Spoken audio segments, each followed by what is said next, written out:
Hey friends, for this project you'll need a gel press and things with texture, also some crayons. Here are some ideas for creating texture with crayon rubbings. You can use embossing plates, placemats, shelf lining. You can use actual texture plates that come in sets, a dollar store fly swatter, fabric glued to some cardboard, cardboard strips glued on cardboard, and a piece of a sink mat. Whatever you can find. Place copy paper on your texture plate and rub it with the crayon to get the patterns. Use plenty of crayon. You want a nice thick wax layer.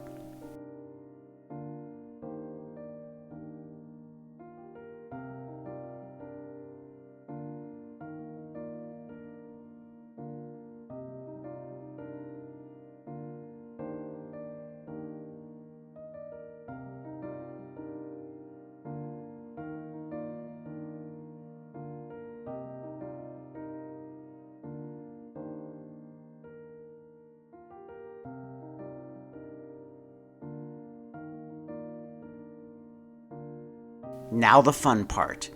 Add a layer of paint to your gel press. I like working with the dark colors first. Press the crayon texture sheet on top and let it set for a few seconds and then remove to reveal the resist pattern. Let the paint on the gel press dry for a few minutes and then add a lighter color over the resist. Using white cardstock or whatever paper you have, press and pull your Crayon Wax Resist print.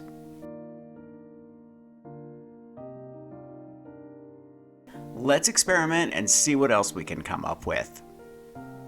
Just make sure to let your resist dry before you add your second layer of paint. Also, save the scraps from your pulls so that you can make more resist by mixing patterns. Wax resist techniques have a rich and diverse history spanning thousands of years across various cultures. The earliest known use of wax resist dyeing dates back to ancient Egypt around the 4th century AD. Artisans used wax to coat linen cloths, which were then dyed with mixtures of blood and ash. After dyeing, the wax was removed by washing the cloth in hot water, leaving behind intricate patterns where the wax had resisted the dye. John Singer Sargent, an American painter known for his portraits and landscapes, also used wax resist techniques in some of his works. He applied wax scribbles as a resist before layering watercolor or ink over them, creating dynamic contrasts and textures that enhance the visual impact of his paintings.